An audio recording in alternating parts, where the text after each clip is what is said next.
তফসিরে কুরতুবীতে আছে হাযা ইশারা রাষ্ট্রের দিকে, এই রাষ্ট্র আমি তোমাকে দান করেছি, এটা আমার দান, আমি তোমাকে দান করেছি। আল্লাহ ওটা রাজ্য সুলাইমান ইসলামকে দান করে আল্লাহ শেষ করেন নাই, সুলাইমান ইসলামকে এখতিয়ার দিয়েছেন ফাম্মান তুমি যাকে চাও তাকে দান করো, আমসিক অথবা ইচ্ছা করলে তুমি তোমার কাছে রেখে দাও। তুমি ইচ্ছা ফাম্মান তুমি যাকে চাও তা উপকার করো, যাকে চাও তাকে দান করো, যাকে চাও তাকে দিতে পারবা। এই রাষ্ট্র তুমি তুমি যাকে চাও তাকে দাও, আমসিক অথবা তুমি তোমার কাছে রেখে দাও। দুটোটা তোমাকে এখতিয়ার দিলাম, তুমি দিতেও পারবে রাখতেও পারবে, দুটোটা তোমাকে দিয়ে দিলাম। সুবহানাল্লাহ। বিগাইরি হিসাব আর সুলাইমান এই বিষয়ে তোমার কাছ থেকে কোনো হিসাব নেওয়া চলবে না, আমি কোনো হিসাব নেব না। মহান রব্বুল আলামিন যদি তৌফিক দান করেন, দুই চার কথা বলে আমি আমার বক্তব্য শেষ করব। তবে আপনাদের অনুরোধ থাকবে আপনারা এদিক সেদিক দেখবেন না। আমি অনেক সময় প্রায় মাহফিলে আমি বলে থাকি, আমরা যারা মুমিন আমাদের জন্য সবচেয়ে মূল্যবান দুটো সম্পদ, বড় বড় দুটো দৌলত সম্পদ, যে সম্পদ অর্জন করতে পারলে দুনিয়াতেও সম্মান আখিরাতেও সম্মান। এমনি তো সম্মান ইমানদারের জন্য, সম্মান কাদের জন্য? ইমানদারের জন্য। যাদের ইমান নেই তাদের কোনো সম্মান নেই। কারণ আপনার কিছু বিরক্ত হবেন না, পৃথিবীর বাংলাদেশ সরকার না, আমেরিকার সরকার নয়, রাশিয়ার সরকার নয়, পৃথিবীর কোন সরকার সম্মান মর্যাদার মাঝে দিতে পারবে? আপনারা আমাকে একটু হেল্প করবেন। পৃথিবীর কোন রাজা মহারাজা সম্মানের বাজেট দিতে পারবে? ইজ্জতের বাজেট দিতে পারবে? হ্যাঁ, ওই রাস্তার বাজেট, কারওয়াটের বাজেট, শিক্ষা খাতে, স্বাস্থ্যখাত, বিভিন্ন বাজেট, ইজ্জত সম্মানের বাজেট পৃথিবী। বিসমিল্লাহির রাহমানির রাহিম। ওয়ালিল্লাহিল ইজ্জাতু ওয়া লিরাসূলিহি ওয়া লিল মুমিনিন। আল্লাহ বলেন ইজ্জত সম্মান আল্লাহর জন্যে, ইজ্জত সম্মান রাসূলের জন্যে, রাসূলের পরে ইজ্জত সম্মান সারা পৃথিবীর মুমিন মুসলমানের জন্যে।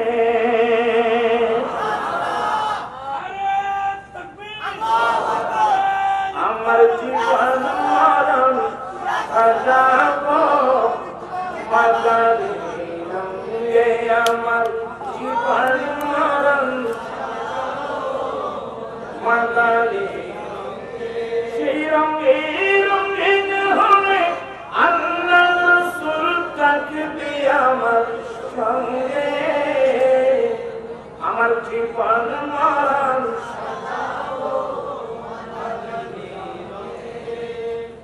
আমার ভাইরা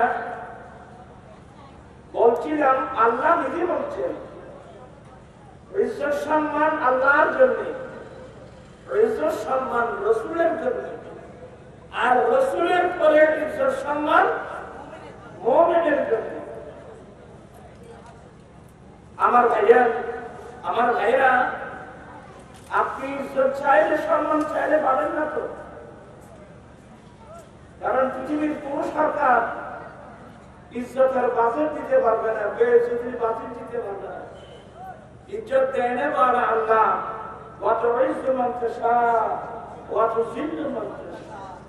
আল্লাহ যাকে চায় তাকে সম্মানিত করে ইজ্জত দান করে, আর যাকে চায় তাকে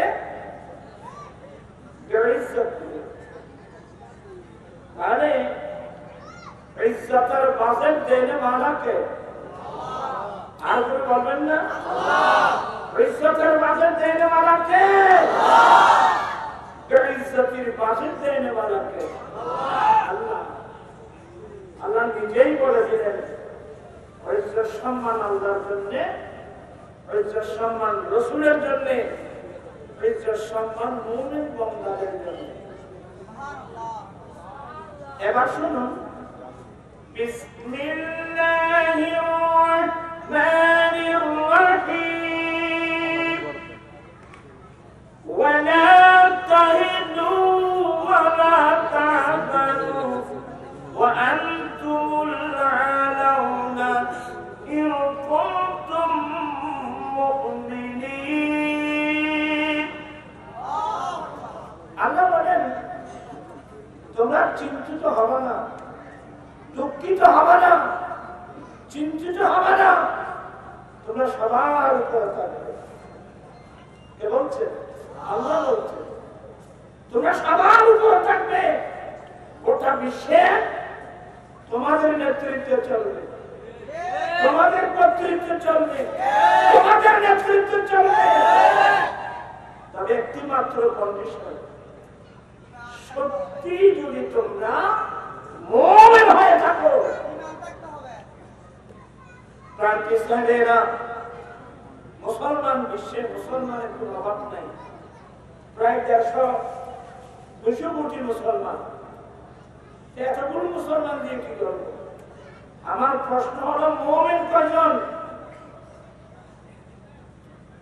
লা ইলাহা ইল্লাল্লাহ মুহাম্মাদুর রাসূলুল্লাহ সাল্লাল্লাহু আলাইহি। এক কালমা পড়লে কি মুমিন হয়ে যায়? হ্যাঁ, ঈমান আনার জন্য কলমা পড়তে হবে।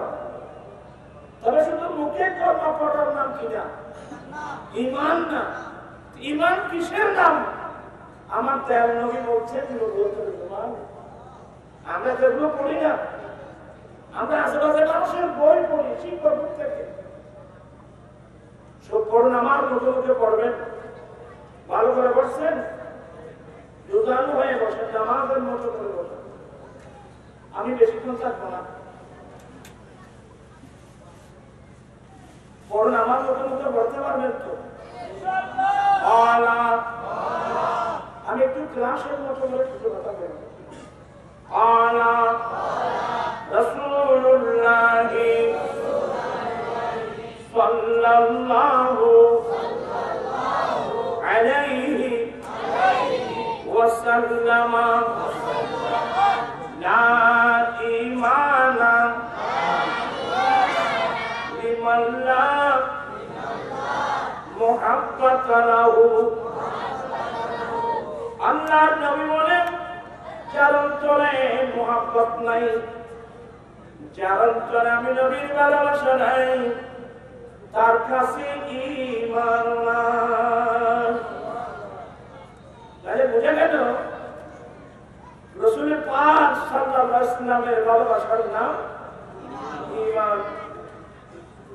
আপনারা বোধহয় বিরক্ত হচ্ছেন, আমি সবাইকে দেখে বুঝে বসাই দিচ্ছি, আমি চলে যাবো। বলুন, আসছেন যখন কিছু বলুন, মহাপ্রভু নিয়ে পড়বেন, এগুলো আমার দেয়ার নবী অলস মন নিয়ে কেউ পড়বেন না। রাসূলুল্লাহ সাল্লাল্লাহু আলাইহি ওয়াসাল্লাম, আল ঈমানু বিদউন সাবউনা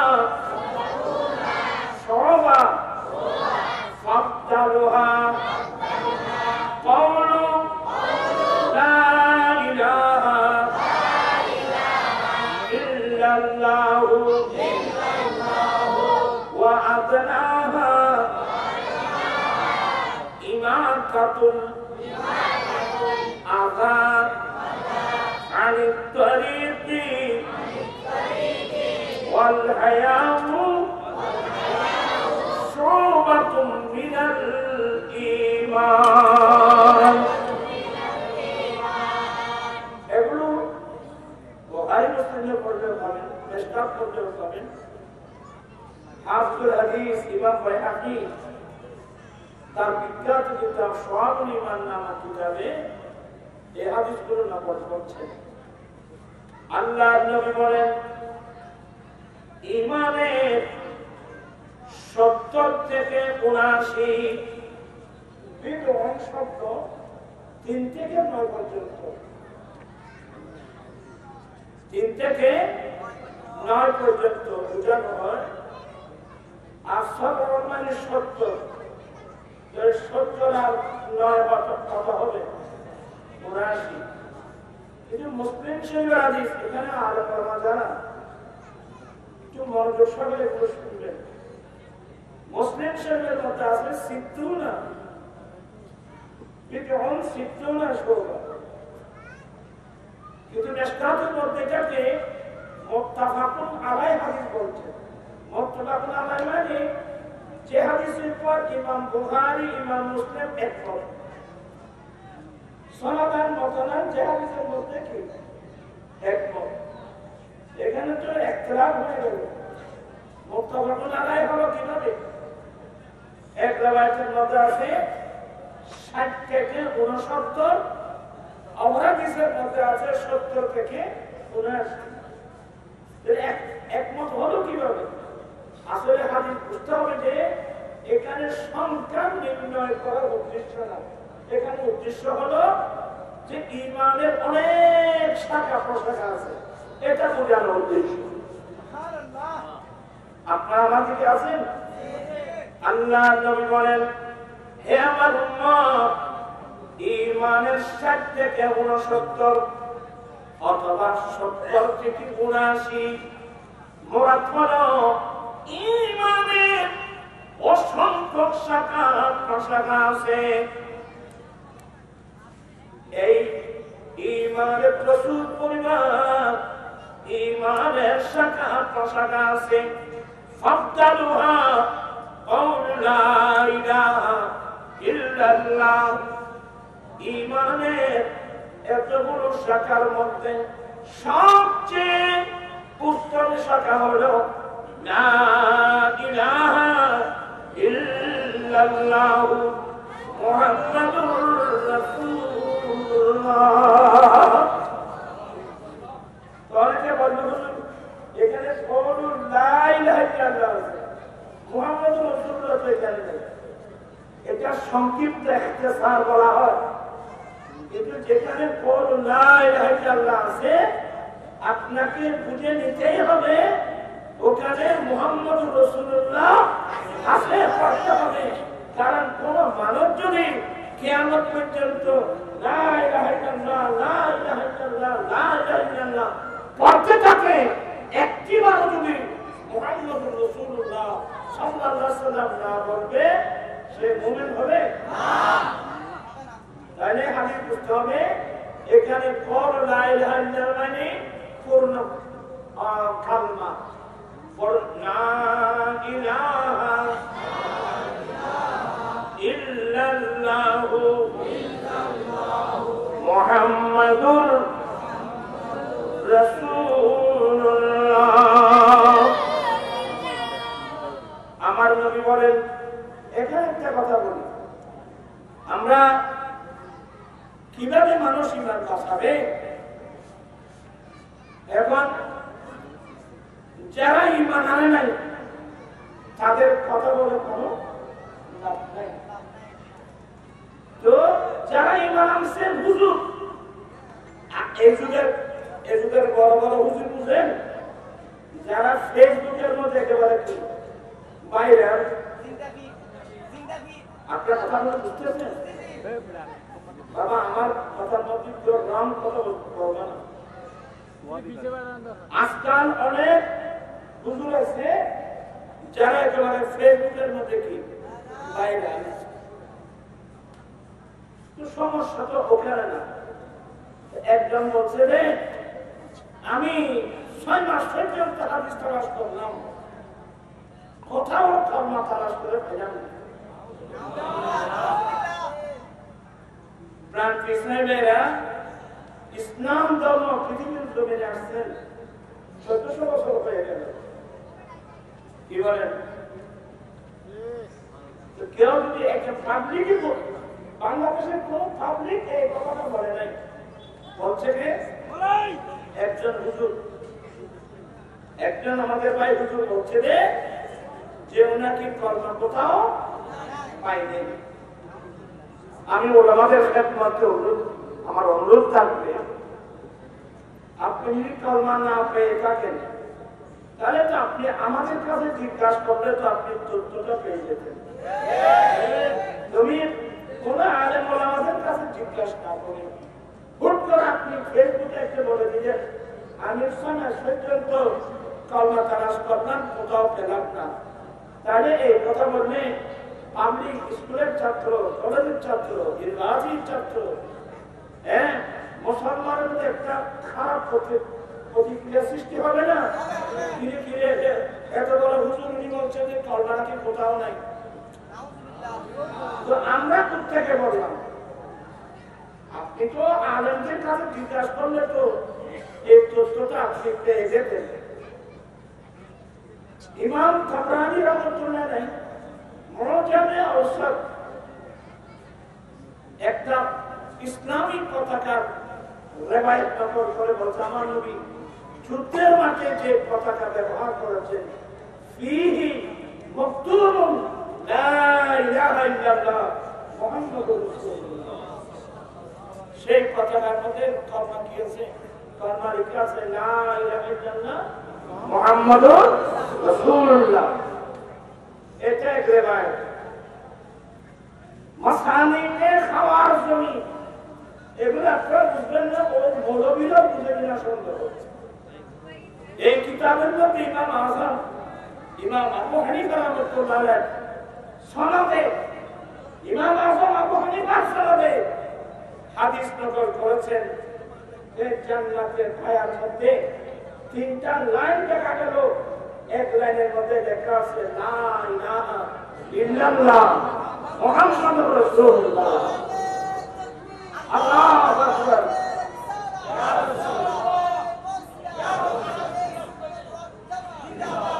তাহলে কলমাটা আছে না, সেই হুজুর হয়ে কলমা পান নাই, তার আমার মনে হয় তার নসিব অনেক খারাপ। আমাদের একটা চট্টগ্রামের ভাষা আছে না, জানলাই নাই আমার নবী আসছেন, এখানে এরমের মেজবান চলতেছে। আপনি এতগুলো হাদিসের কিতাব পড়ে যদি আপনি বলেন আমি কলমা কোথাও পাই নাই, আমি বলবো যে আপনি কোন কিতাব দেখছেন আমি তো জানি না। আমার মনে কিতাব দেখলে তো হবে না, কিতাব বুঝতেও তো হবে। আমরা পাইলাম কি হবে? আমি এভাবে আপনি বলেন আমি অনেক হাদিস দিতে পারবো, সেখানে স্পষ্ট লেখা আছে লা ইলাহা ইল্লাল্লাহ মুহাম্মাদুর রাসূলুল্লাহ।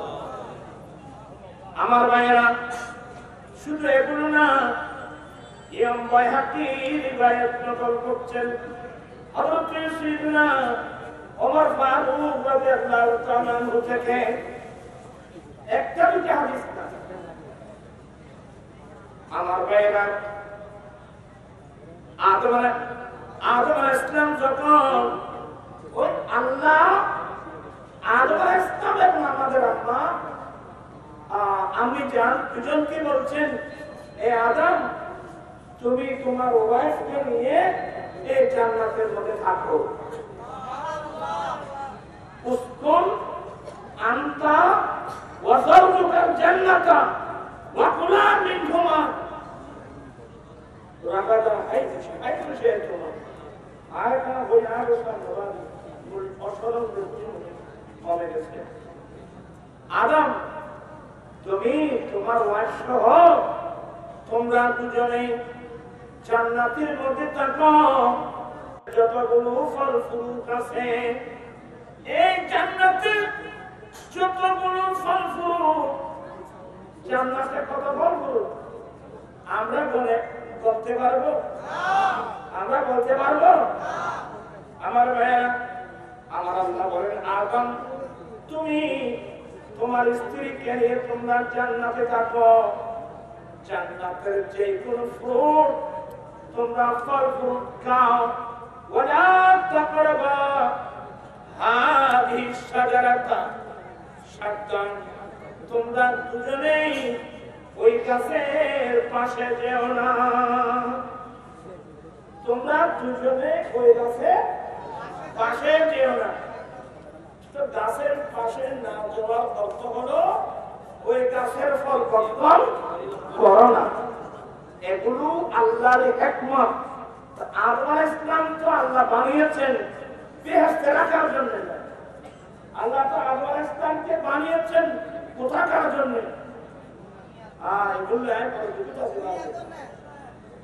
আল্লাহ কি বলছিলেন, এ ফেরেশতা ইন্নী জাইলুন ফিল আরদি খলিফা, এ ফেরেশতা আমি জমিনের মধ্যে আমি আমার প্রতিনিধি বানাবো,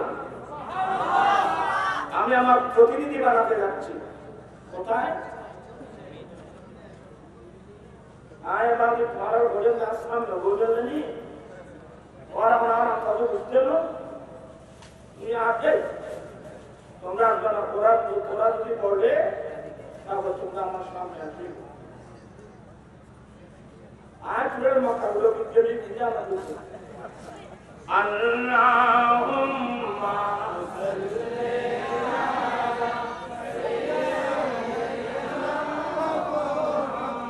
আলা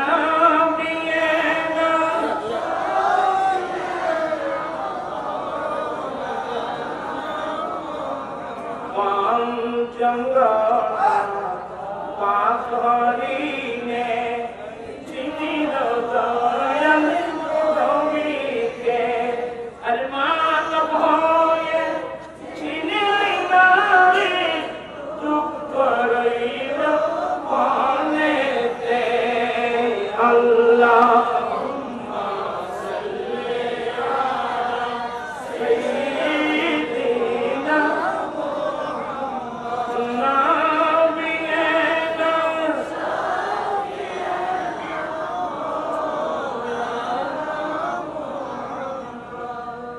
লম্বা ওয়াকিয়া। আদম আলাইহিস সালাম, হাওয়া আলাইহিস সালাম আমাদের আব্বা আম্মা আসলে আল্লাহ খলিফা বানানোর কথা কোথাকার জন্য? জমিনের জন্য। আদম আলাইহিস সালাম খলিফা আসমানের জন্য না জমিনের জন্য? আল্লাহ রাখছেন কোথায়? আল্লাহ রাখছেন জান্নাতে, এবং বলেন জান্নাতে ফল যা ইচ্ছা খাও, এই গাছের পাশেও যেও না, এই গাছের পাশেও যেও না। এগুলো ওই আদম আলাইহিস সালাম ওই গাছের পাশে যাবে, ফল খাবে, এই সুবাদে আল্লাহ দুজনকে জান্নাত থেকে কোথায় পাঠিয়ে দেবে? জমিনে পাঠিয়ে দেবে। এটা একটা আল্লাহরই হিকমত। আপনার কথাগুলো বুঝতেছেন?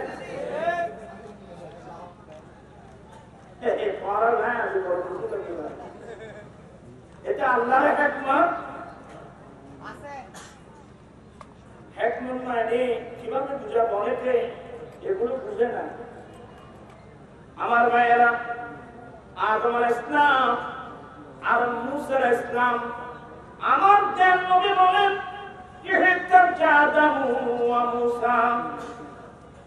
এক সময় আদম আলাইহিস সালাম মূসা আলাইহিস সালামের সঙ্গে আল্লাহর কাছে দুজনে ঝগড়া বাঁধলো। আদম আলাইহিস সালাম মূসা আলাইহিস সালাম কি ভাবছেন? ঝগড়া বলাটা ঠিক না। একটা বিষয় নিয়ে দুজনের আদম আলাইহিস সালাম এবং মূসা আলাইহিস সালাম দুজনের মধ্যে কি হলো? কথোপকথন হলো, ঝগড়া হলো, ঠিক না? আদম করে আমরা বলতে হচ্ছে দুজনের মধ্যে কালাম হলো। তো মূসা আলাইহিস সালাম এবং এই কথোপকথন যেটা হচ্ছে এগুলো আল্লাহর সামনে কিভাবে এগুলো যেভাবে দরকার সেভাবে দুজন একটা মশলা নিয়ে একতলাপ হলো, দ্বন্দ্ব হলো। মুসা আলাইহিস সালাম বলেন, হুজুর আপনি একটা কাজ করবেন। বলে কি হলো? বলে আমরা সবাই জান্নাতে ছিলাম, আমরা সবাই জান্নাতে ছিলাম। ওরা আমি কে দিলাম না দেখছো, আমরা কোথায় ছিলাম? আমরা সবাই জান্নাতে ছিলাম। কিভাবে? আমরা সবাই আপনার সৃষ্টির মধ্যে ছিলাম। আমরা সবাই কোথায় ছিলাম? জান্নাতে ছিলাম। এই আপনার কারণে, আপনি জান্নাত থেকে দুনিয়াতে এসে যাওয়ার কারণে আমরা জান্নাত থেকে এক জমিনে আসতে বাধ্য হলাম। আপনি এটা কি করবেন আপা? সুবহানাল্লাহ বলবেন না?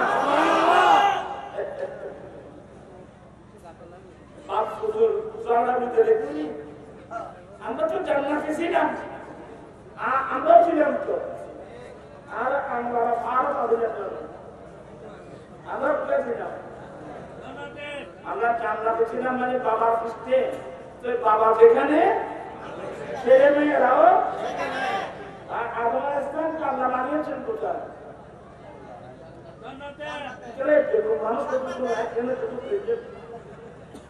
আল্লাহ আদম আলাইহিস সালামকে কোথায় বানিয়েছেন?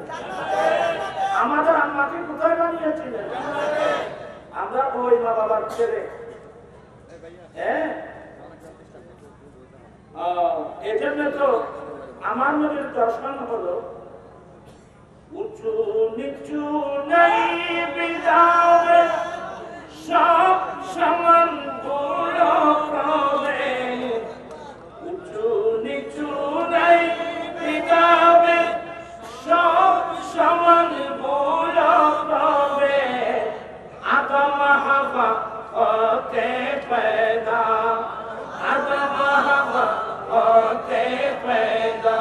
এই শরণ লাগি এক মধু পানি নিয়ে এলো মোর বাড়ি। আমরা এক মা বাবার সন্তান। আমাদের বাবার নাম আদম আলাইহিস সালাম, আমাদের আম্মি জানের নাম হাওয়া আলাইহিস সালাম। আমরা দুইজন জান্নাতি মা বাবার ছেলে। আমাদের বাড়ি কোথায়?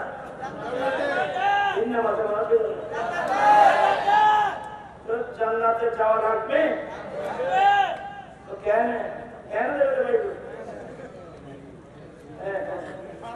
আমার রাসূল যে রাস্তা দিয়েছেন, যে রাস্তার নাম সিরাতাল মুস্তাকিম, ওই রাস্তা ধরে গেলে তো আমি জান্নাতে চলে যেতে পারবো। এখন তো অধিকাংশ মুসলমান আমার নবীর দেওয়া রাস্তা ছেড়ে মুসলমান ভিন্ন হতে চলে গেছে।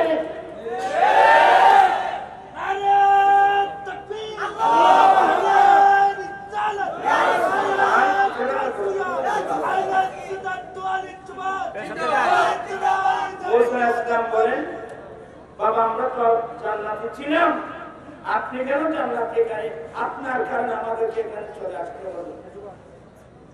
এটা পয়েন্ট তো, একটা গুরুত্বপূর্ণ পয়েন্ট। আদম আলাইহিস সালাম কি বলছেন? আপনি এটা কি শেখায়ত করেন আমার বিরুদ্ধে? আমার উপরে তো একটা ইলজাম, জান্নাতে ছিলেন, জান্নাত থেকে আমার কারণে তোমাদেরকে দুনিয়াতে চলে আসতে হলো।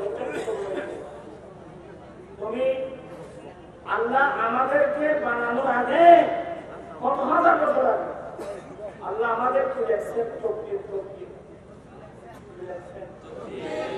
আপনার তকদির বুঝেন না? বুঝেন? আল্লাহ আমাদের কি দেখছেন? আমি যে আমাদের জান্নাতের গুন্দম খাবো, আল্লাহ এ কারণে আমাদেরকে জান্নাত থেকে কোথায় পাঠাবে? দুনিয়াতে পাঠাবে। আমরা আল্লাহর কাছে কান্নাকাটি করব, এগুলো তো তকদিরে লেখা আছে বাবা। এগুলো কি আছে? এগুলো তো তকদিরে লেখা আছে বাবা। আপনাদের বিরক্ত হচ্ছে? আমি একটা কাহিনী বলি আজকে। আল্লাহর নবী সুলাইমান ইসলামের দরবারে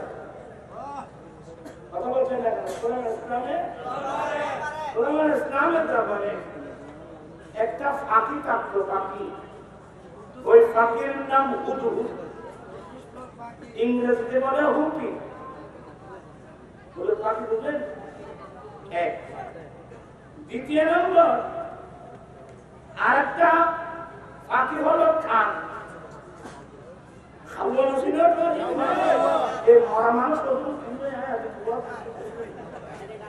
একটা হলো হলুদ পাখি, আরেকটা হলো কাক। দুজনের ঝগড়া। আল্লাহ নবী দরবারে আল্লামা জালালউদ্দিন রুমি রাহমাতুল্লাহ আলাইহি কথাগুলো মসনদ শরীফে কাব্য আকারে বর্ণনা করেছে। আপনার খবর মজুদ আছে? ওই আজম ইসলাম মুসা আলাইহিস সালামের জবাবগুলো এখানে আছে। শুধু এগুলো না, আমাদের দেশে কিছু হুজুর আছে না,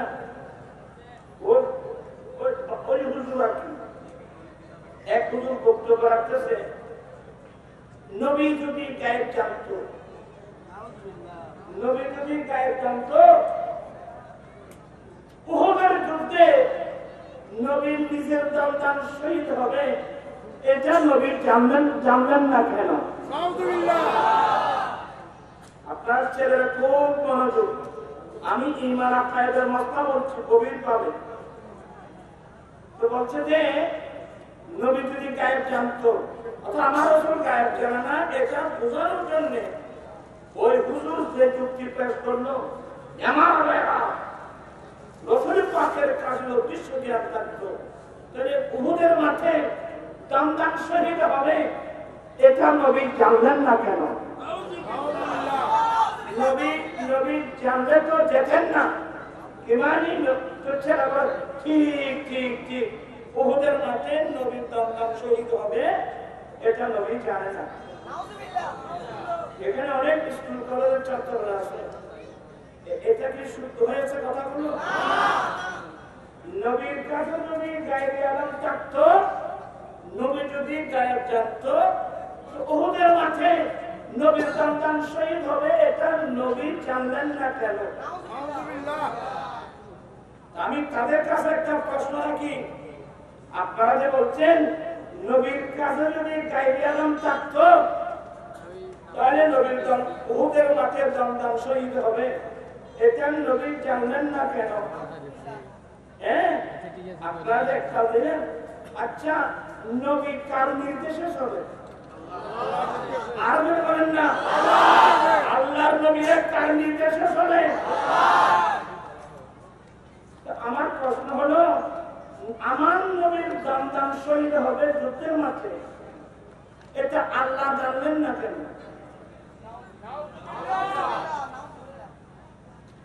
আপনি উত্তর দিতে পারবেন?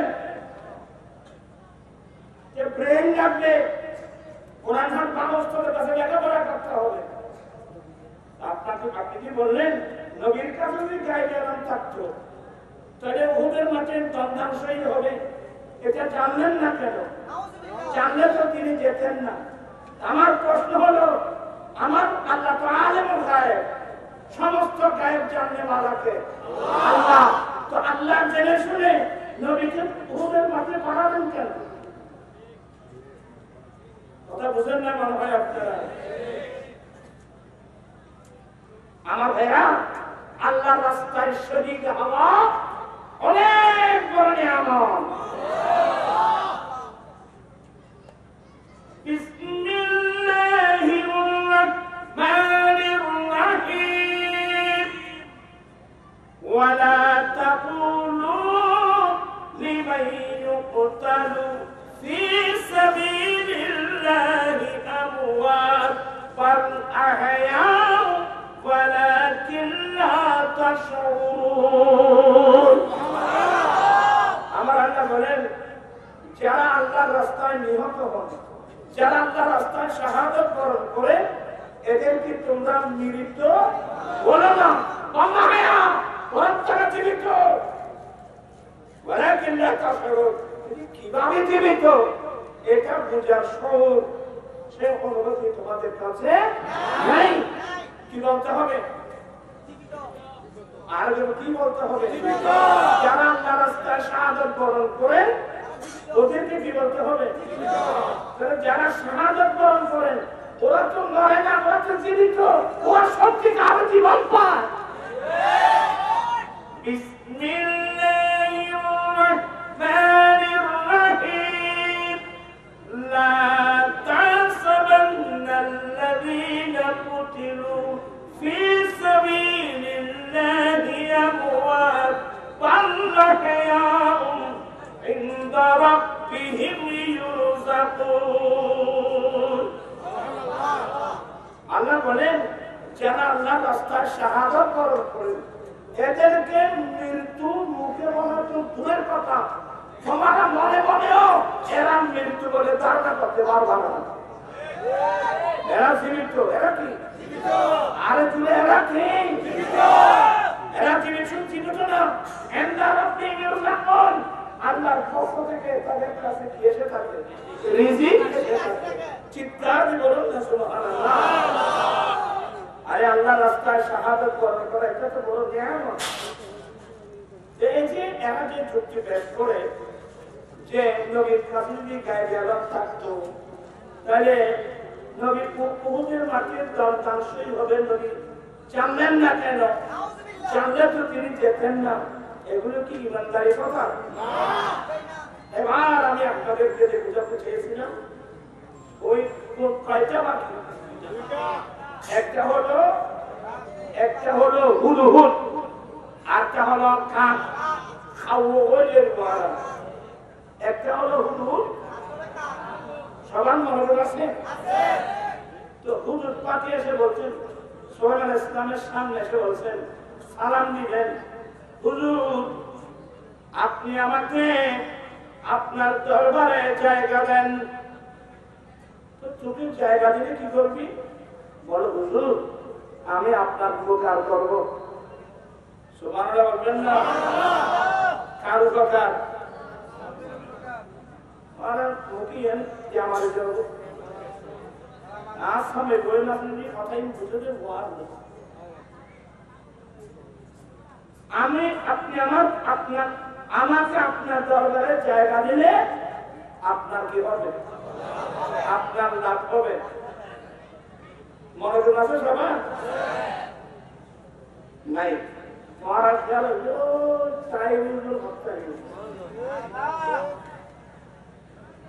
হাসান কখন আসতেছে, তারপর হাসান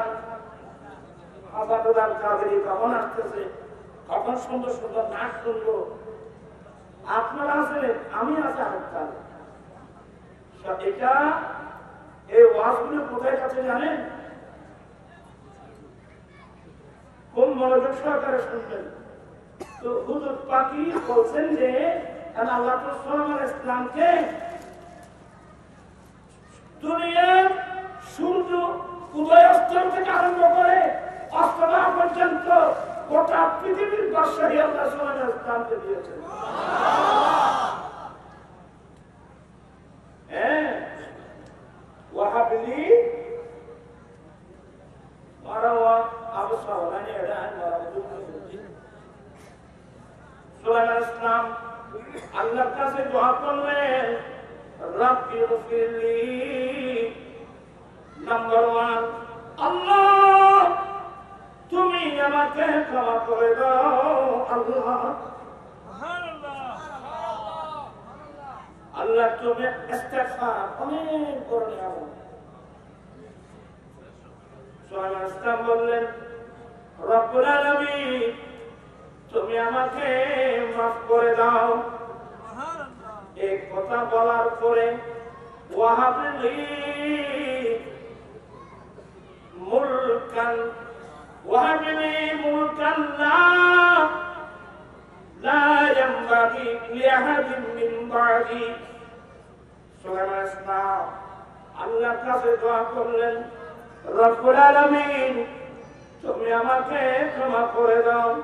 আল্লাহ আমি তোমার কাছে এমন রাজ্য চাচ্ছি, আমি তোমার কাছে এমন বাদশাহী চাচ্ছি। কার কাছে? আর বলেন কার কাছে? আল্লাহ আমি তোমার কাছে এমন বাদশাহী চাচ্ছি, আমি সুলাইমানের পরে অন্য কারোর জন্য এটা কি হবে না, সারা আবার হবে না, অন্য কেউ পারবে না। এমন একটা বাদশাহী আল্লাহ আমি সুলাইমান তোমার কাছে চাচ্ছি। সুবহানাল্লাহ। আল্লাহ আমি তোমার কাছে ক্ষমা চাচ্ছি, আমি তোমার কাছে এমন একটা বাদশাহী চাচ্ছি, আমি সুলাইমানের পরে অন্য কারোর জন্য এটা কি হবে, প্রযোজ্য হবে না। এমন একটা বাদশাহী আমি চাচ্ছি। কার কাছে? আর দূরে। এখন তো আমরা আল্লাহর কাছে চাই না, এখন বাদশাহী চাই কেউ আমেরিকার কাছে, আর কেউ চাই রাশিয়ার কাছে। হ্যাঁ, আমরা তো আল্লাহর কাছে যাচ্ছি না। কাকে দিয়ে আমেরিকাকে কনভিন্স করা যায়, আমরা এই সমস্ত তাল বাহানার মধ্যে লিপ্ত। কাকে দিয়ে রাশিয়াকে কনভিন্স করা যায়, এসব তাল বাহানার মধ্যে লিপ্ত। আমার ভাইজান, আমরা ইমামুল আম্বিয়ার উম্মত, আমরা ইমামুল আম্বিয়ার উম্মত। আমরা যে আল্লাহর উপর ঈমান এনেছি, কুলিল্লাহুম্মা মালিকাল মুলক, কুলিল্লাহুম্মা মালিকাল মুলক তুতিল মুলকা মান তাশা ওয়া তানজিউল মুলকা মিম্মান তাশা ওয়া তুইজ্জু মান তাশা ওয়া তুযিল্লু মান তাশা বিয়াদিকাল খায়র ইন্নাকা আলা কুল্লি শাইইন কাদির। সমগ্র রাজ্যের মালিক কে? আল্লাহ। গোটা সৃষ্টি জগতের মালিক কে? আল্লাহ। কিন্তু আল্লাহ যাকে চায়, মানুষই না, আল্লাহ যাকে চায় তাকে সে বাদশাহী। সুলাইমান ইসলাম আল্লাহর কাছে চেয়েছে, আল্লাহ তুমি আমাকে ক্ষমা করে দাও, আল্লাহ তুমি আমাকে এমন বাদশাহী দান করো, আমি সুলাইমান ইসলামের পরে এই বাদশাহী অন্য কারোর জন্য যেন প্রযোজ্য না হয়, এমন একটা বাদশাহী দাও। এই কথা, এই ফরিয়াদ করার সাথে সাথে আল্লাহ সুলাইমান ইসলামকে গোটা পৃথিবীর বাদশাহী দান করলো।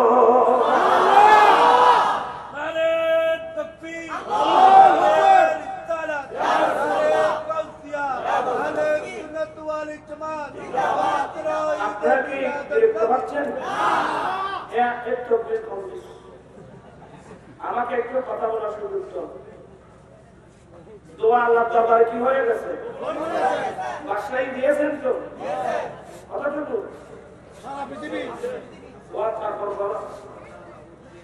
এক নম্বর, ফাসাখারনা লাহুর রিআ, আমি আল্লাহ আমার নবী সুলাইমান ইসলামকে সমস্ত বাতাস আছে না, আমি বাতাসের নিয়ন্ত্রণ দিলাম আমার নবী সুলাইমান ইসলামের হাতে।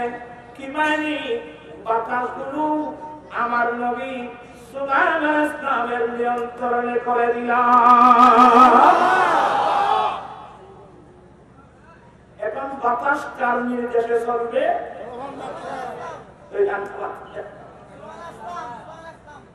একবার নাকি ওই মশা মাসি আছে না, এরা সুলাইমান ইসলামকে মামলা দিয়েছে, হুজুর এই বাতাসের জন্য আমরা কোথাও থাকতে পারছি না, আপনি একটু বাতাসের বিচার করেন।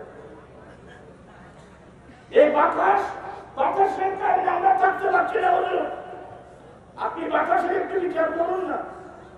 বলে একটু তুমি থামো, আমি বাতাসকে রাখি।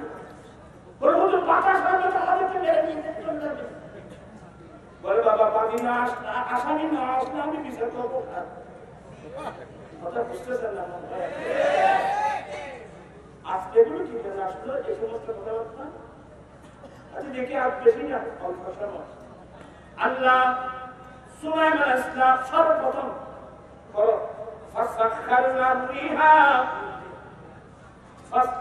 ফাসাখারনা লাহু রিহা, অতঃপর আমি তার জন্য অর্থাৎ সুলাইমান ইসলামের নিয়ন্ত্রণ এনে দিয়েছি বাতাসকে। আমি বাতাসকে কার নিয়ন্ত্রণ? সুলাইমান ইসলামের নিয়ন্ত্রণ করে দিয়েছি। বাদশাহী কিভাবে দিচ্ছে দেখেন। তারপর বলো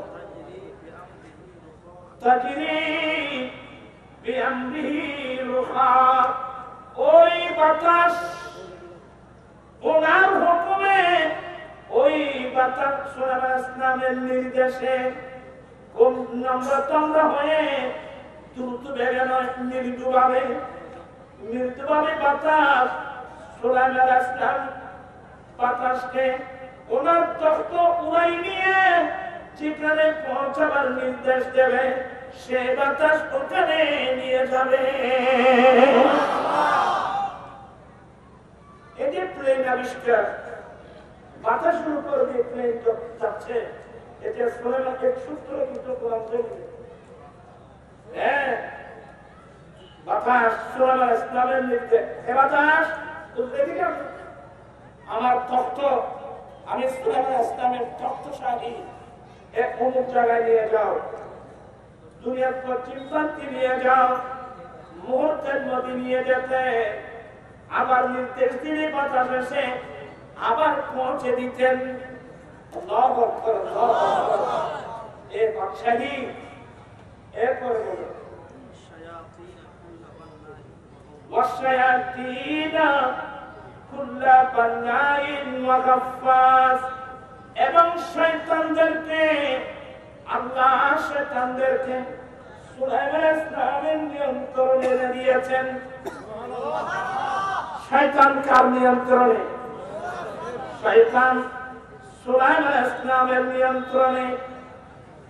এবং শয়তানের মধ্যে ওইখানে দুই প্রকার।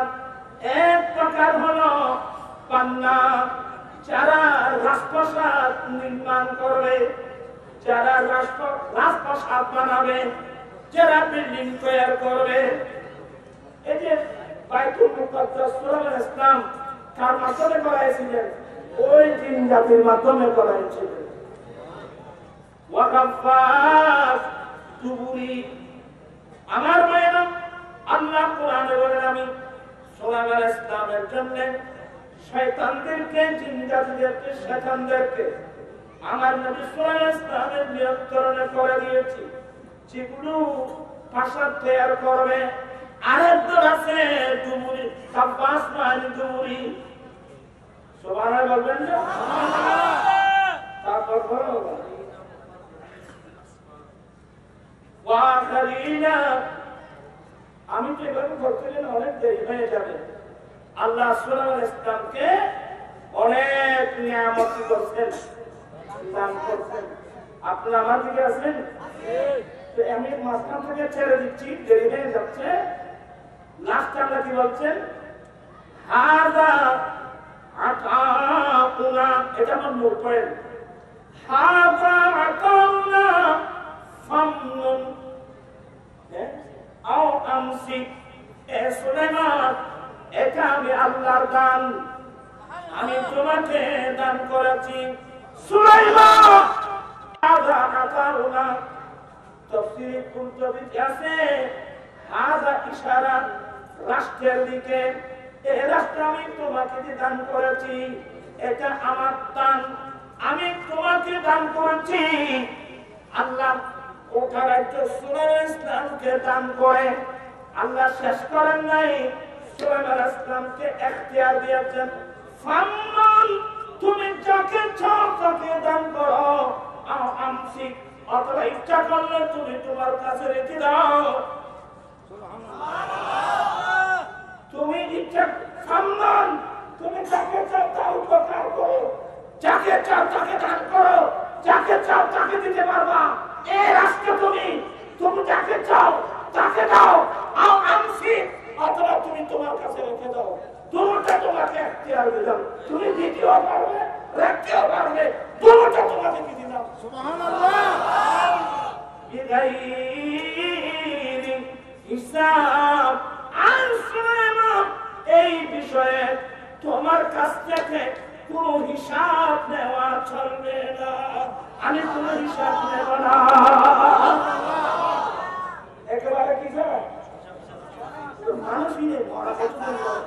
একেবারে কি যা তুমি যাকে চাও কাকে দাও, যার থেকে নিতে চাও রেখে দাও, দেবা দেবা কোনটা ইখতিয়ার দিলাম বেগাইরে হিসাব। এই বিষয়ে তোমার থেকে কোনো হিসাব নেওয়া চলবে না।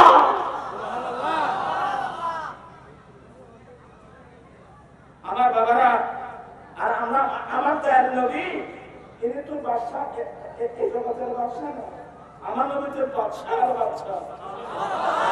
নূরে মুহাম্মদ সাল্লাল্লাহু আলা তুমি বাদশার বাদশা কামলিওয়ালা। নূরে মুহাম্মদ সাল্লাল্লাহু আলা তুমি বাদশা বাদশা কামলিওয়ালা। আরে আল্লাহ তো মুসা সুলাইমান ইসলামকে দুনিয়ার বাদশাহী দিয়েছেন, আর আমার নবী তো রহমতুল লিল আলামিন। আমার নবী তো রহমতুল লিল আলামিন, আমার নবী সাইয়্যিদুল মুরসালিন, আমার নবী শফিউল মুরসালিন। সুলাইমান ইসলাম যত বড় বাদশা হোক, সুলাইমান ইসলাম শুধু সুলাইমান ইসলাম না, আদম আলাইহিস সালাম থেকে আরম্ভ করে ঈসা ইসলাম পর্যন্ত সমস্ত আম্বিয়া ইকরাম আমার নবীর পতাকার নিচে আশ্রয় নেওয়া ছাড়া বিকল্প মূলক হয়। আমি একটু আপনাদেরকে তুলে নিয়ে আসলাম আর কি। আমার মূল কথাই ছিলেন আল্লাহ সুলাইমান ইসলামকে কি দিয়েছেন? কোথাকার বাদশাহী? গোটা দুনিয়ার বাদশাহী। ওনার বাদশাহী শুধু মানব জাতির উপর না, ওনার বাদশাহী জিন জাতির উপর। সুলাইমান তাজ মুলক সরওয়ারি শুধু মাথিয়া খাতে মারদি আওয়ারি সারা দুনিয়া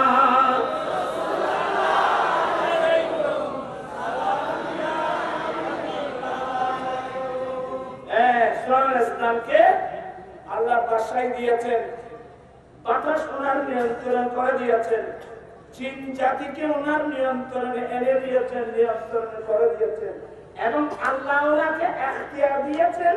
হাদা আতাউনা সুলাইমান, এটা আমার দান, আমি তোমাকে পারমিশন দিলাম, তুমি যাকে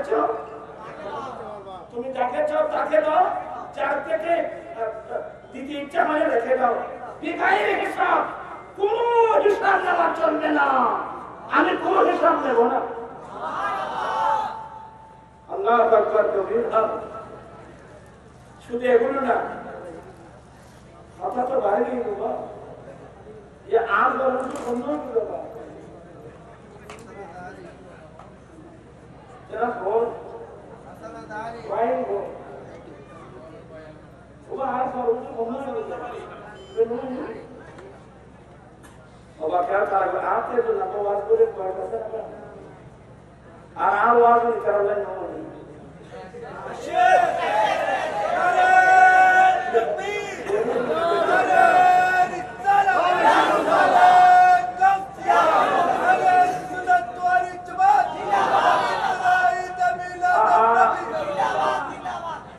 ইসলামের তথ্য কত বড় জানেন? নিশার নামে অন্য সময় আসলে এই বিষয়ের উপর আলোচনা করবো, আজকে সে বিষয় না। ওই যে হুজুর পাখি সুলাইমান ইসলাম যখন মিটিং ডাকতেন, এক পাশে আলেম উলামা ওয়ালি কুতুব আবদাল থাকতো, আরেক পাশে জিন জাতিরা থাকতো। এই বাদশাগিরি জীবনে আপনারা আমরা কোনোদিন দেখি নাই, কিতাবে পড়েছি যে সুলাইমান ইসলাম আল্লাহ বাদশাগিরি দিয়েছেন। তো সুলাইমান ইসলাম যখন মিটিং ডাকতেন, আমাদের সংসদ চলে না, সংসদ ভবনে সুলাইমান ইসলাম যখন সংসদ ডাকতেন, ফাকিরা দানা খুলে খুলে প্যান্ডেল সাজাতেন।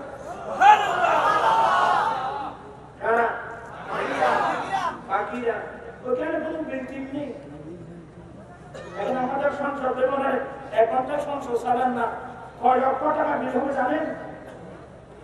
সুলাইমান ইসলাম মিটিং ডাকতেন, ফাকিরা দানা খুলে প্যান্ডেল সাজাতেন। সূর্যের কিরণ যেন ওই সিংহাসনের মধ্যে না পড়ে। যে ফাকিরা ওই জামা খুলে খুলে প্যান্ডেল সাজাতে, তাদের মধ্যে একটা পাখির নাম হুট হুট, ইংরেজিতে বলে হুকি। তো হুজুর পাখি এসে বলছেন যে সালাম দিলেন, তো বলছে সালামের উত্তর দিলেন, বলে হুজুর আপনি আমাকে আপনার দরবারে স্থান দেন, আমাকে রাখলে আপনার লাভ হবে। হ্যাঁ, কি আমার কি লাভ করবে? বলে হুজুর বড় মজার কথা, হুজুর আপনার মুজাহিদিন যারা দিন প্রতিষ্ঠার জন্য, আপনার মুজাহিদিন অনেক কঠিন জায়গায় যাবে, জিহাদ করে ইসলামের পতাকা উড্ডীন করার জন্য। তো হুজুর এটা তো আরবস্থান, এখানে পানির অভাব। তো হুজুর আমি যদি আপনার দরবারে থাকি, আপনার কোন মুজাহিদিন যুদ্ধের মাঠে গিয়ে যদি পানির জন্য আক্রা করে বেঁচে যায়, পানির জন্য যদি বেঁচে যায়, তো হুজুর ওই সময় হুজুর পাখি আকাশে উড়ান দেব, আমি আকাশ উপর দিকে একটু যদি আমি ঘুরে আসি, আমি বুঝতে পারবো, জানবো, দেখবো কোন জায়গায় পানি আছে।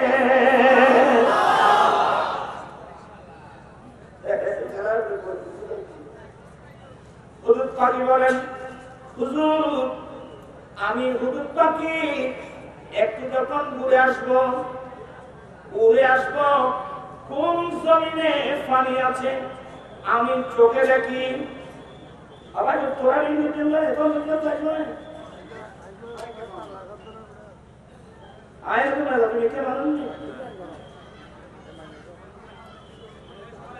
একখান কথা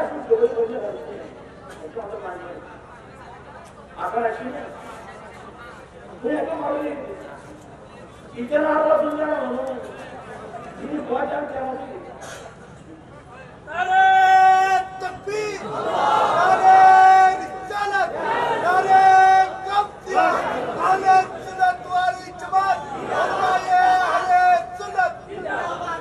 মারহাবা আজারি সাহেবের আগমন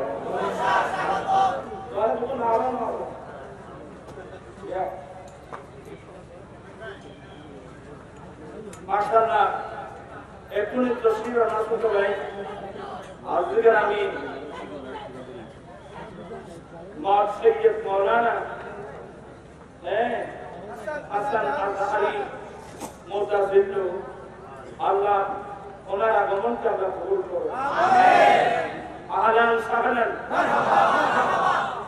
আজহারি হুজুরের আগমন, যাই হোক আমি আপনাদের অনেক কষ্ট করে বসাইলাম। আগে তোমার বলুন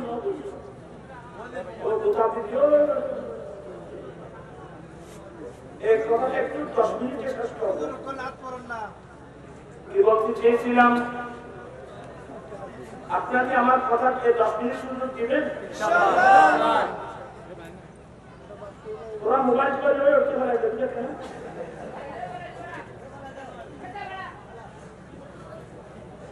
তরকারি কোন বড় কথা বেশি নেবে, তরকারি খাবে তো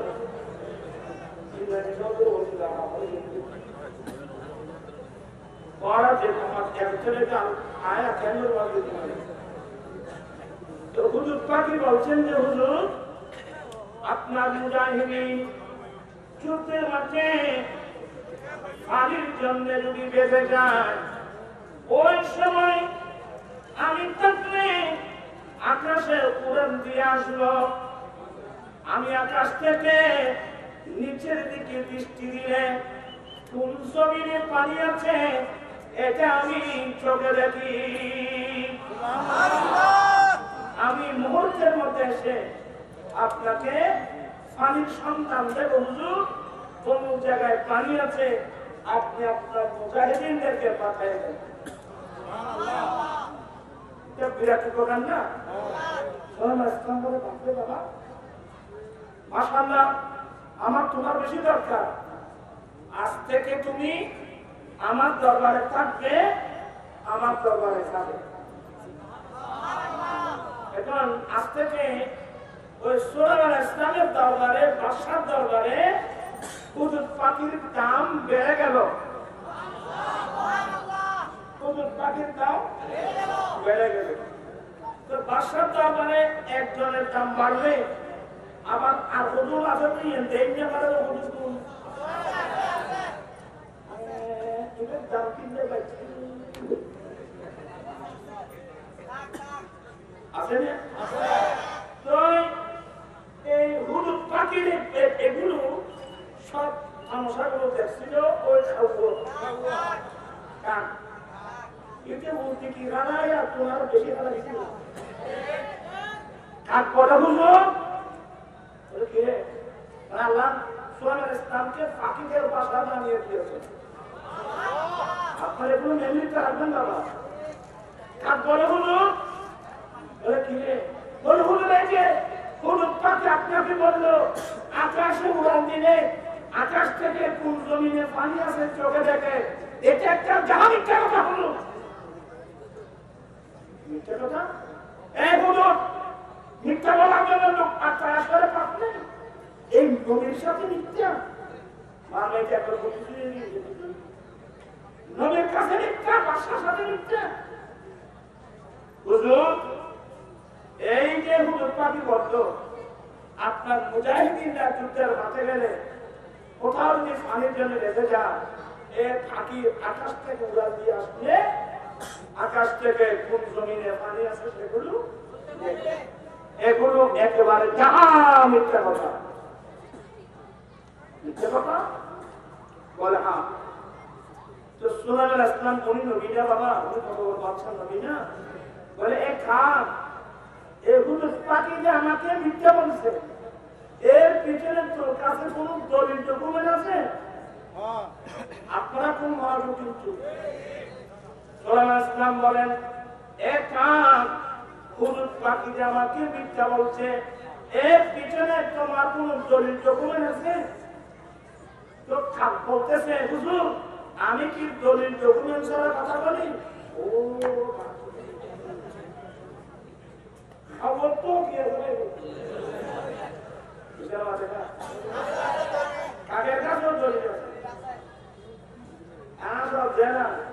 এখন আমি যখন বলবো কাকের যুক্তি সবাই হায়রান হয়ে যাবেন, এই যুক্তি কিভাবে খণ্ডন করবো? আমার ভাইয়েরা, আচ্ছা তুমি দলিল হুজুর পাখি একবার চুপচাপ এক হাত হুজুর পাখি যে মিথ্যা বলছে, এর পিছনে তোমার দলিল ডকুমেন্ট কি আছে তুমি পেশ করো। বলো হুজুর আমার ডকুমেন্ট হলো যুক্তি হলো। অনেক সময় অনেক মানুষ আছে জমিনে ফাঁকি স্বীকার করার জন্য জাল বসায়। তোমরা স্কুল কলেজের ছাত্ররা মনোযোগ সহকারে অনেক সময় হুজুর ফাঁকি স্বীকারের কিছু আছে না, যারা ফাঁকি স্বীকার করে বলে হুজুর অনেক সময় শিকারীরা ওই যে ফাঁকি শিকারী যারা আছে ওরা ফাঁকি স্বীকার করার জন্য জালে বসা। তো সালাম ইসলাম বলবো এটা তো সত্য। বলে হুজুর তাহলে আমার প্রথম কথাটা সত্য হলো? বলে হ্যাঁ।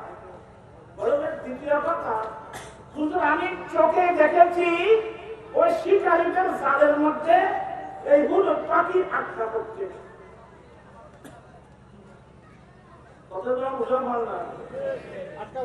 শিকারীরা যে ফাঁকি শিকার করে জাল বসায় সে জালের মধ্যে হুজুর পাখি আটকা পড়ছে আমি নিজের চোখে দেখছি। সুলাইমান ইসলাম বলেন এটাও ঠিক। হুজুর দুটোটা ঠিক? বলে হ্যাঁ দুটোটা ঠিক।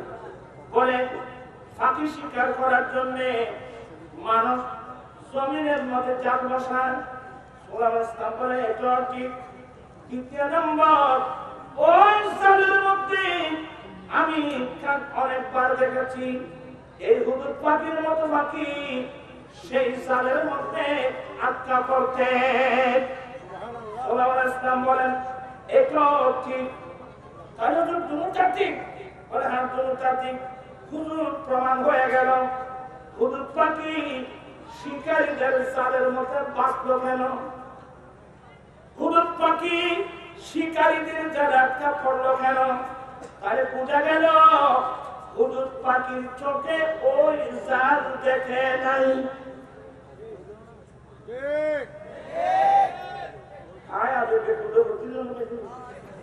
আর কথাই না দেখি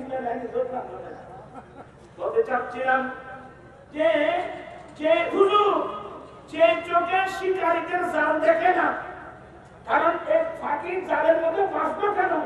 আপনি তো স্বীকার করলেন অনেক সময় হুজুর পাখি শিকারীদের জালের মধ্যে আটকে পড়ে। তাহলে আটকে যখন পড়লো তাহলে বোঝা গেল এই হুজুর পাখি শিকারীদের জাল চোখে দেখে নাই। তো হুজুর আপনি বিচার করুন, যে চোখে শিকারীদের জাল দেখে না ওই চোখে আকাশ থেকে পানি কিভাবে দেখবে? যুক্তি আছে? এই যুক্তিগুলি নেই ওর বড় বড় যুক্তি ইন্টারনেট নাম যুক্তি। আপনারা হাসবেন না, স্কুলের ছাত্র, কলেজের ছাত্র, ইউনিভার্সিটির ছাত্র, এগুলো তোমার কলেজের মধ্যে সাবজেক্ট পাবে না, এগুলো মুস্তফার দাওয়ায় পাওয়া যায়। এগুলো শোনো, হুজুর পাখি চুপচাপ সুলাইমান ইসলাম বলেন, আরে বাবা এটা তো একটা যুক্তি, এটা তো ছেলেদের মতো যুক্তি না, সত্য।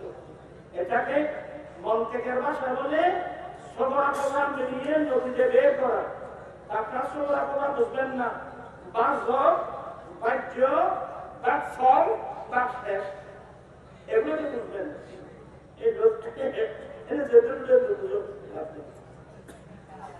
এই হুজুর হুজুর, আরে আসলে তো খাতে তো আমাকে একটা যে যুক্তি দিল এটা তো আসলে এর মতো যুক্তি না।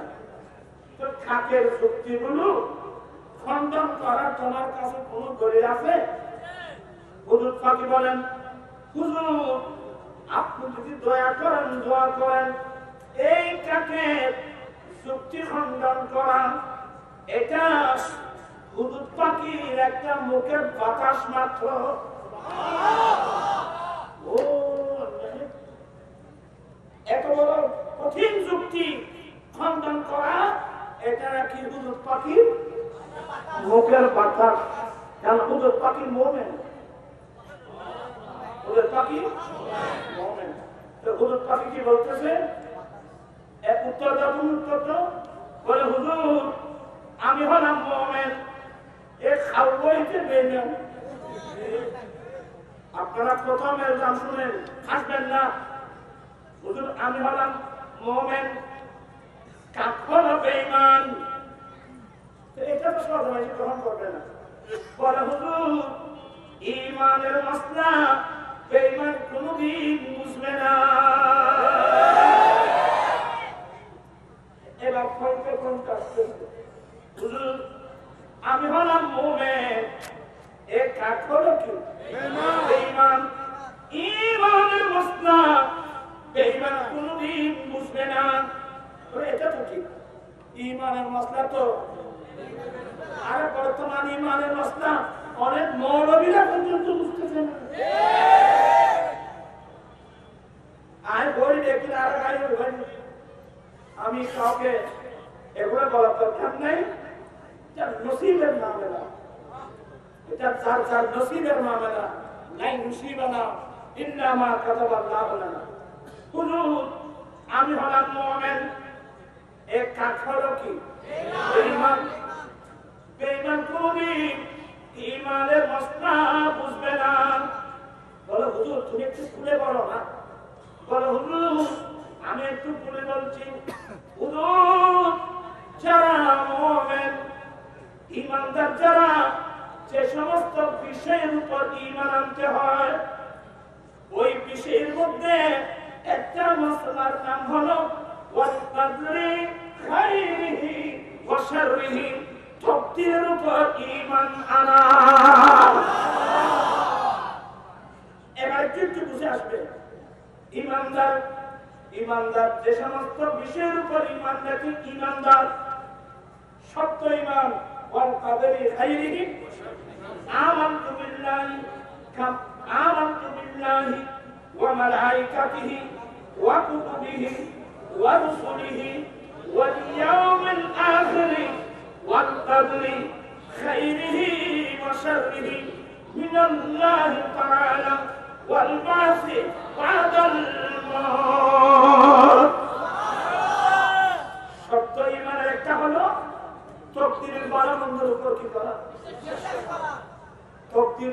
তকদীরের উপর ঈমান রাখতে হবে আমার রাসূল হযরত আব্দুল্লাহ ইবনে উমর বলেন কোন মানুষ যদি তকদীরকে অস্বীকার করে কোন মানুষ তকদীরকে অস্বীকার করে আর সবগুলো ঠিক আছে শুধু তকদীরকে বিশ্বাস করলো সে উহুদ পাহাড় বরাবর সম্পদ আল্লাহর রাস্তায় দান করলেও এই দান আল্লাহর দরবারে কবুল হবে না তকদীরকে কি করতে হবে হুজুর তকদীরের উপর ঈমান আনা হ্যাঁ এটাকে বুঝলাম তুমি একটা আরো করে বলো হুজুর এবার মেলা করা বলে বলছি হুজুর আমরা আকাশ উড়াল দিলে কোন জমিনে পানি আছে এটা আমরা চোখে দেখি কোন জমিনে পানি আছে আমরা চোখে দেখি আবার শিকারীরা আমাদেরকে বাঁধানোর জন্য যে জমিনের মধ্যে জাল বসা হুজুর আমরা জাল চোখে দেখি হুজুর আকাশ উড়াল দিলে আকাশ থেকে কোন জমিনে পানি আছে আমরা পানি যেভাবে দেখি শিকারীরা ফাঁকি শিকার করার জন্য সে জাল বসায় ওই জাল আমরা চোখে দেখি হুজুর কিন্তু আমার জীবনে একটি মাত্র জাল আমার লাইফে আমার জীবনে একটি মাত্র জাল আমার চোখে পড়বে না সেই জালের মধ্যে আটকা পড়া আমার তকদীরে লেখা হয়ে গেছে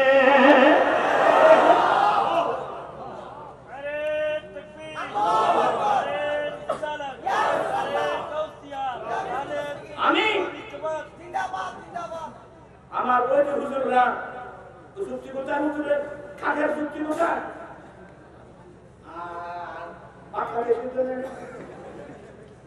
খাগের যুক্তি আছে বাতাসের সাথে উড়ে গেল হুজুর আমরা আকাশে উড়াল দিলে কোন জমিনে পানি আছে এটাও দেখি এবং শিক্ষার্থীদের জালও চোখে দেখি তবে একটি জাল আমি দেখবো না সেই জালের মধ্যে আটকা পড়া আমার তকদীরের মধ্যে আছে মুসা আলাইহিস সালাম আদম আলাইহিস সালাম যখন বলে দিলেন মুসা এটা তো আমার অনেক বছর আগে আমার তকদীরে কি হয়ে গেছে লেখা হয়ে গেছে আমার নবী বলেন এই মুসা আলাইহিস সালামের সাথে আদম আলাইহিস সালামের যে কি হলো তর্ক হলো এখানে আদম আলাইহিস সালাম বিজয় হয়ে গেল ঠিক আছে বলুন না সুবহানাল্লাহ আল্লামা জালালউদ্দিন রুমি এই মসলাটাও আছে যে আদম আলাইহিস সালাম যে বন্ধন কেন করেন এটাও আছে আপনারা কি বিরক্ত হচ্ছেন তাই এই হাদিসটা কেন আনলাম আদম আলাইহিস সালাম যখন বন্ধন কেড়ে ফেললেন দুনিয়াতে আল্লাহ পাঠিয়ে দিলেন আল্লাহু আকবার আল্লাহ আদম আলাইহিস সালামকে কোথায় পাঠালেন আমাদের আম্মা হাওয়া ইসলাম কোথায় আদম আলাইহিস সালামকে পাঠালেন শ্রীলঙ্কার পাহাড়ে আমাদের আম্মি জান হাওয়া ইসলামকে পাঠালেন সিদ্ধার জমিনে এখনো আম্মি জানের মাজার শরীফ সিদ্ধা মক্কাতুল হাওয়ার মধ্যে নাই মক্কা ওখানে আছে এখন শুরু হয়ে গেল কান্নাকাটি আল্লাহ আল্লাহ فتلقى آدم من ربه كلمات فتلقى آدم الإسلام ने अपने रब की तरफ से चंदे दुआएं चंदे कलिमात सीख लिए आदम अलैहिस्सलाम अल्लाह पक्ष থেকে কয়েকটা দোয়া শিখে নিলেন একটা দোয়া তো মারুফ মশহুর রব্বানা যালামনা আনফুসানা وإن لم تغفر لنا وترحمنا لنكونن من الخاسرين এই দোয়াটা আছে অপর দোয়া হলো আদম আলাইহিস সালাম একদিন অনেক কান্নাকাটির পরে দোয়া করলেন আল্লাহুম্মা ইন্নী আসআলুকা বিহাক্কি মুহাম্মাদি আল্লাহ আমি আদম মুহাম্মদ সাল্লাল্লাহু আলাইহি ওয়াসাল্লামের উসিলা দিয়ে তোমার কাছে ভিক্ষা চাচ্ছি। আল্লাহ বলেন কাইফা আরিফতা মুহাম্মাদা, কিরে আদম আমি তুমি মুহাম্মদের পরিচয় কোথায় পেলে? তুমি মুহাম্মদের পরিচয় কোথায় পেলে? এক জায়গার মধ্যে আছে আল্লাহ তুমি যখন তোমার কুদরতের হাতে আমি আদমকে বানিয়েছ, আমার ভিতর ওয়ানাফাতা ফিয়ার রূহ, তুমি আমার ভিতর তোমার প্রিয় রূহ আমার ভিতর তুমি নিক্ষেপ করেছো, আমার ভিতর ঢুকাইয়ে দিয়েছো। আমার ভিতর যখন প্রাণ সঞ্চার হলো, আমি চোখ খুললাম, তখন আমি জান্নাতের মধ্যে ফারাইতু কাওয়াইবাল আরশ, আমি যখন উপর দিকে দেখলাম আমি আদম তোমার আরশের মধ্যে লেখা দেখতে পেলাম লা ইলাহা ইল্লাল্লাহ মুহাম্মাদুর রাসূলুল্লাহ।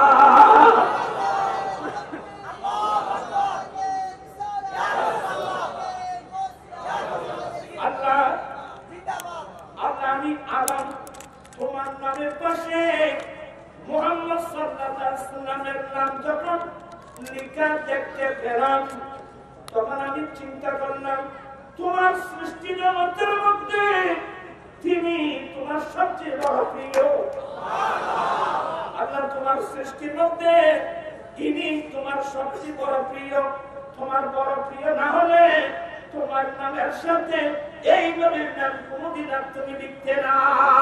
আমার বলেন আদম তুমি ঠিকই বলছো, সে আমার প্রিয়, শুধু প্রিয় না, লওলা মুহাম্মদ না হলে আমি তোমাকে সৃষ্টি করতাম না, আমি আরশ সৃষ্টি করতাম না, আমি নরক সৃষ্টি করতাম না, আমি আরশ কুরসি লৌহ কলম আমি কিছু সৃষ্টি করতাম না।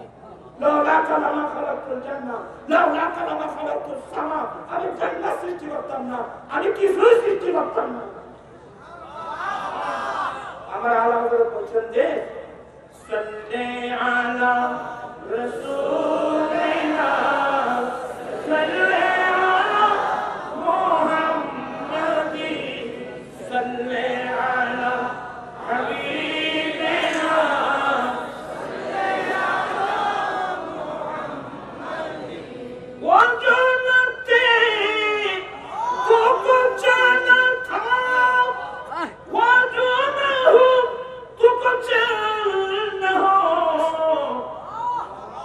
जान है वो जहान की जान है वो जहान की जान है तू जहान है सल्ले अला रसूलिल्लाह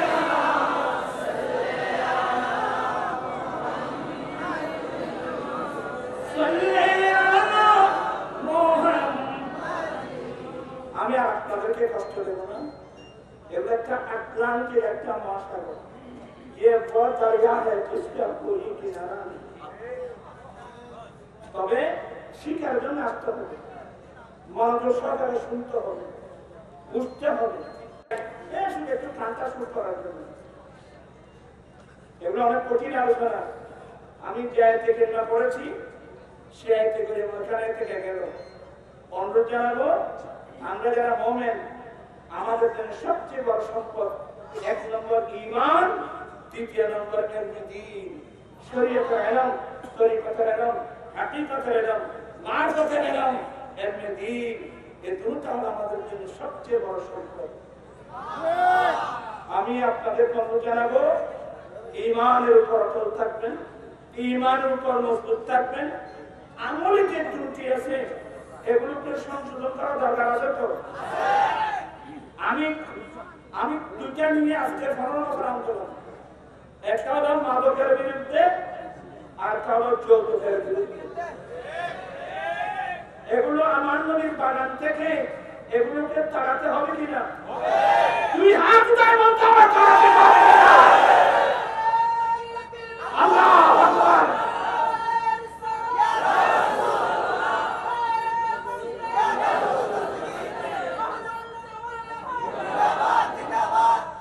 আজকে 12 বছর যৌতুকের বিরুদ্ধে আন্দোলন করছি, এটা আমার কাজ ছিল না। এটা কাজ ছিল এই দেশের মন্ত্রী মিনিস্টার যারা তাদের। আমার মালামাত আমাকে বাধ্য করছে। আমার রাসবিয়ানুলিয়া কমিটি গঠন করে সবাইকে নিয়ে। আমি একজন মোলা মানুষ। হ্যাঁ, লাঠির পরে কতক্ষণ জমিতে গলায়, কতক্ষণ প্রেস ক্লাবে, কতক্ষণ ঢাকা প্রেস ক্লাবে, কতক্ষণ কুমিল্লায়, কতক্ষণ ব্রাহ্মণবাড়িয়ায়, কতক্ষণ সিলেটে, কত মন্ত্রী মিনিস্টারদের দাবার দিয়ে আনলাম, প্রধান অতিথি করে আনলাম। কারণ আমি এই যৌতুক বন্ধের জন্য যে দাবিগুলো আছে সরকারের কাছে, এগুলো তো সংসদে বলতে হবে। আমি তো সংসদ সদস্য না, আমি তো সংসদ সদস্য না, তাহলে আমি কথাগুলো কার মাধ্যমে পাঠাবো? এই জন্য সরকারের যে মন্ত্রী আছে এমন মন্ত্রীকে দাওয়াত দিয়ে আনতে আমার কত কষ্ট হয়েছে জানেন? মানবতা নাই, না দিলে পরে জমিতে করায় যাদেরকে প্রধানমন্ত্রী এনে বক্তব্য রাখলাম, দাবিগুলো দিলাম। বিশেষ করে 13টা দাবি দেখলাম। আমাদের দেশে গরিব মানুষের সংখ্যা বেশি। আমি দুবাই, আবুধাবি, মস্কো, কাতার, সৌদিয়া, বিভিন্ন আরব কান্ট্রিগুলো বিরোধ করিয়েছি। আরব সরকার রাষ্ট্রীয়ভাবে মেরেজমান করেছে যাতে দরিদ্র আরবি ছেলে স্ত্রীর মহারণাগুলো নগদ পেমেন্ট করে বিয়ে করতে পারে। এক একজনকে 1 লক্ষ থেকে 2 লক্ষ টাকা অনুদান দিয়ে থাকে। আমি যেহেতু যৌতুক বিরোধী যথেষ্ট আইন আছে বাংলাদেশে, এর জন্য আমি সরকারকে ধন্যবাদ দিয়েছি। তবে বলছি যে আমাদের দেশে যেহেতু গরিব মানুষের সংখ্যা বেশি, আপনি যৌতুকের বিরুদ্ধে কঠোর আইন পাস করুন, ওরা জেলে যাবে, এরপরেও যৌতুক বন্ধ হবে না। তো কিভাবে হবে? এই জন্য আমি সরকারকে যে দাবি দিয়েছিলাম, আমাদের দেশেও রাষ্ট্রীয়ভাবে স্থায়ীভাবে বিবাহ তহবিল গঠন করা হোক, ম্যারেজ ফান্ড গঠন করা হোক। সেই সরকারি ম্যারেজ ফান্ড থেকে ওই গরিব ছেলেকে তার বিয়ে করবে 5 বছর মেয়াদের জন্য বিনা সুদে 2 লক্ষ টাকার একটা ঋণ দেওয়ার ব্যবস্থা করা হোক। আজকে হোক, কালকে হোক, একদিন বাংলাদেশের পার্লামেন্টে এই প্রস্তাব পাস করতে হবে ইনশাআল্লাহ। যদি পাস হয়, একজন গরিব ছেলে বিয়ে করবে 5 বছর মেয়াদের জন্য সুদ ছাড়া 2 লাখ টাকা ঋণ পায়, সে যত সারা নির্বিঘ্নে বিয়ে করতে পারবে। যেহেতু 5 বছর মেয়াদি, যেহেতু সুদ ছাড়া, সেহেতু 5 বছরের মধ্যে এই ঋণগুলো পরিশোধ করা সহজ হবে। ঠিক না ভাইরা আমার? এইভাবে 13টা আমি দাবি দিয়েছি। এখন কাকে দেব? এখন অন্তর্বর্তীকালীন উপদেষ্টা মন্ডলী যারা আছে, আমি তাদের দৃষ্টি আকর্ষণ করছি। আপনারা চাইলে এটা আপনি গবেষণা করুন। এই আন্দোলন আমি একজন মোটা মানুষের আন্দোলন। আজকে 12 বছর 16 বছর, হ্যাঁ, এই অনুষ্ঠানের পারমিশন নিতে গিয়ে আমার ছেলেরা কত কষ্ট হয়েছে আমি বলার ভাষা আমার নাই। অনেক মন্ত্রী ছেলেরা জবাব দিতে পারে আমার আন্দোলনের ওদের সাথে রাফিজ পর্যন্ত করেছে। যারা রাফিজ করেছো আজকে তোমরা কোথায়? আমার মনের মতো অনেক আঘাত আছে। মানুষকে বলি না আর কি, আমার এই আন্দোলন কি আমার জন্য, আমার মেয়েকে বিবাহ দেওয়ার জন্য? একটু মানবতা বোধ আমাদের আপনাদের মধ্যে নাই? বলে কাজটা আমাদের উনি করতেছেন, একটু আমাকে সহযোগিতা করে। আগামী 25 তারিখ করুক আর নাই করুক, আমি কাজ করে যাচ্ছি। এই কুচ্ছগ্রাম তালাশ করেন না, হাজার হাজার গরিব করে মেয়েরা বড় মেয়ে আছে, বিয়ে হচ্ছে না, কত মেয়ে স্বামী করে কিন্তু আন্দোলন স্বীকার করছে। এতগুলো আন্দোলন কার জন্য করতেছে? মানুষ এভাবে কষ্ট পায় কেন? মানুষ এভাবে কষ্ট পাচ্ছে কেন? কিয়ামতের মাঠে জররা জররা আল্লাহর কাছে হিসাব দিতে হবে। ওই দিন দেখলাম ওই কোন ব্যাংকের চাকরি করে 600 কত ডলার, 672 জনকে চাকরি থেকে কি করে দিল। আমি উপদেষ্টা মন্ডলের দৃষ্টি আকর্ষণ করছি, এই ছেলেগুলো আপনাদের কি দোষ করলো? আপনার তো ক্ষমতায় আসছেন, বসে আছে, আপনাদের উচিত ছিল যাদের চাকরি নেই তাদেরকেও চাকরির ব্যবস্থা করা। যে ছেলের চাকরি আছে এগুলোকে আপনি বরখাস্ত করবেন কেন? আল্লাহর কাছে জবাবদিহি করতে হবে। শরীরের পেটে নাকি মারলেন কেন? আল্লাহর কাছে জবাবদিহি করতে হবে।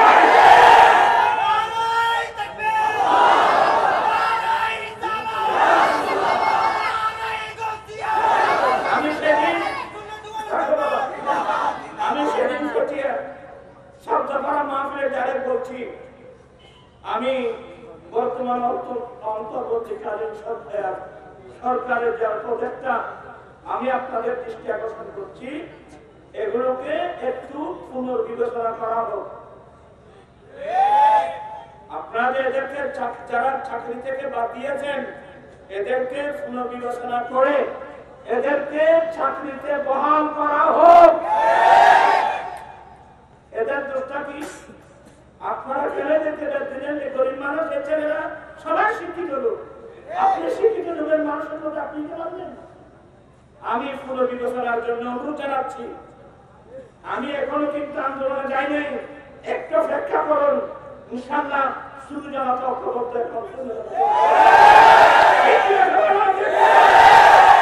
আমরা আছি রে। আমরা রাজনীতি করি না, এখানে রাজনীতি নেই, আছে দুর্নীতি। দুর্নীতির নাম রাজনীতি নয়, রাজনীতির নাম দুর্নীতি নয়। আমরা আহলে সুন্নাত ওয়াল জামাত, এটা একটা অরাজনৈতিক, আহলে সুন্নাত ওয়াল জামাত অরাজনৈতিক দল। আপনারা যেভাবে কাশ্মীর করছেন, আমরা যা দেখতেছি বাংলাদেশে, একটু অপেক্ষা করুন। আমরা কমিটিটা একটু গুছিয়ে ইনশাআল্লাহ আমরা আগামীতে কর্মসূচি ঘোষণা করবো। রাজপথে আমরা ঢাকা শহরের মধ্যে সর্বর্গী উদ্যমে শূন্য জনতার জামায়াত আমরা আহ্বান করবো। সবাই যাবেন তো? সবাই ইনশাআল্লাহ আপনারা সোচ্চার হন। এখন আর ঘরে বসে থাকার কোনো সময় নেই। এখন জুলুম চলতেছে, অন্যায় চলতেছে, বিচার চলতেছে। আমি কারো ব্যক্তিগত কাউকে আক্রমণ করে আমার অভ্যাস নেই।